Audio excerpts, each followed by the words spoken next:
This is Skywalker. We're at Skywalker Sound. This is the studio where I've done 3 records. Back in '88, I rehearsed with Mick Jagger right here in this very spot. This is the scoring room, they call it. You can fit a 100-piece orchestra in here or a dirty little rock band like us.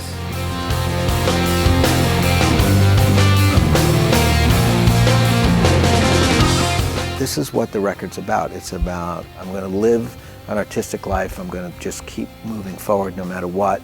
There will be wreckage, but, you know, I will endure.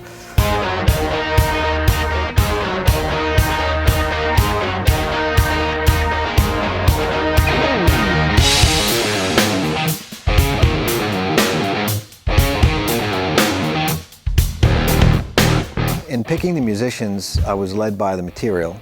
Mike Keneally was an easy choice because he's brilliant on both guitar and keyboards. And although I hired him primarily for keyboards, I think that when he listens to my demos, he understands me from a guitar player's point of view, which is really unique. He loves the idiosyncrasies of the guitar parts that sometimes I try to celebrate in the compositions, and he understands that they're important, that they need to be embellished or supported, let's say, with some keyboard parts. So he'll relish a simple part or an impossible part, you know, that I've thrown at him, you know, to balance out some guitar thing. That brings me to Chaney, because I was looking for someone who could play a lot of music, a lot of different kind of music, someone who could read primarily their own charts, I guess, because I'd be sending audio demos, not charts. And of course, he's a member of Jane's Addiction, and that convinced me that he understood rock, he understood that sound carries a message that's very important, that energy in a recording carries a message that's, you know, sometimes more important than the parts that you've played. And then finally, the drummer. I'm looking for someone who can come in and who can surprise everybody in the band with how they're interpreting the material. Plus, I want them to be really, really scary good, you know. And so, greatest drummer in the world, but besides that, he's got a swing and a way of improvising that's unique to him. He's just a very unique individual. And I kept thinking, well, maybe that's what I need for not only the material, but the unit, you know. And I took a chance, but it turned out to be great. I think the very first few notes that we played, everyone's just sort of synced up. Everyone shared the common goal of creating something interesting. I was happy after every song because we just nailed that thing, you know, where we were out there, obviously nailing the parts of the song, getting through the arrangements, but everyone was giving performances that were unique, and they were trying stuff out that they hadn't tried on the previous take, and it was stretching everybody, pushing everybody.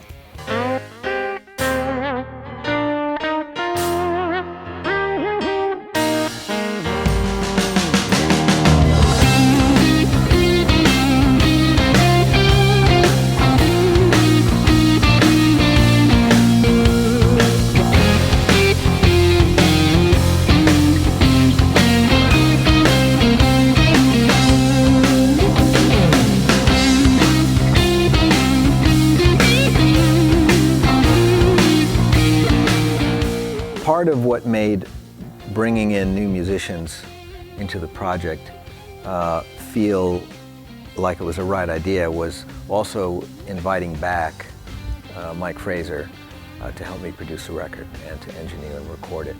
And I think it's the problem with the solo artist is that they really can't be in the band and behind the glass at the same time.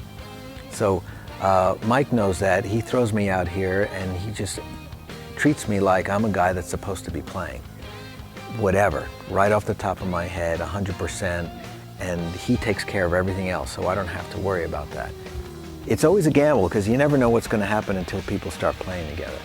But as soon as we did get here and we started playing, everyone realized, wow, we've got all this stuff in our history, shared history, these great roots, and very much like Chickenfoot, all of a sudden all those roots are the things that sort of bind you together and create the basis for you know, creating some new recordings.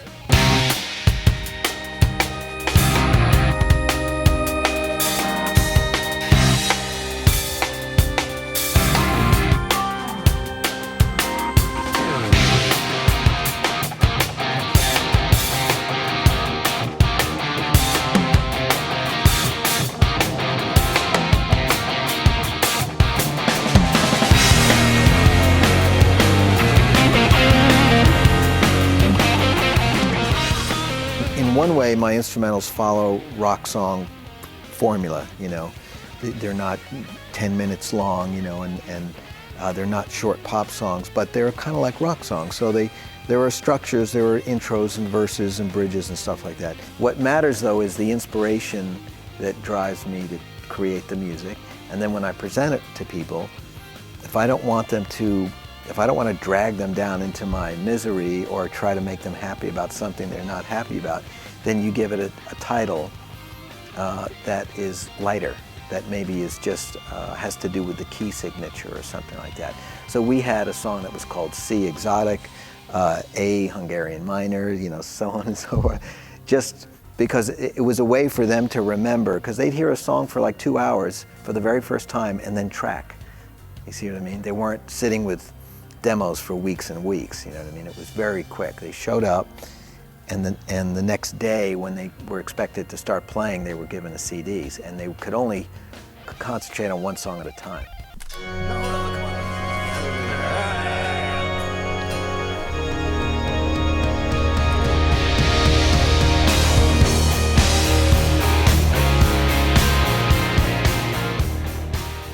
It's terrible to talk about it.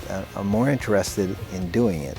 I don't know how else to say it. It's like, this is what I do, this is what I've always wanted to do, and so I've decided to support that and to not stop myself from trying different things out. So yeah, new people in the band, new songs, chopping songs in half, playing them backwards, I don't care, you know, whatever you can think of, I just, in service of achieving that never finishing artistic quest, you know what I mean? That's what it is, that's what it's all about.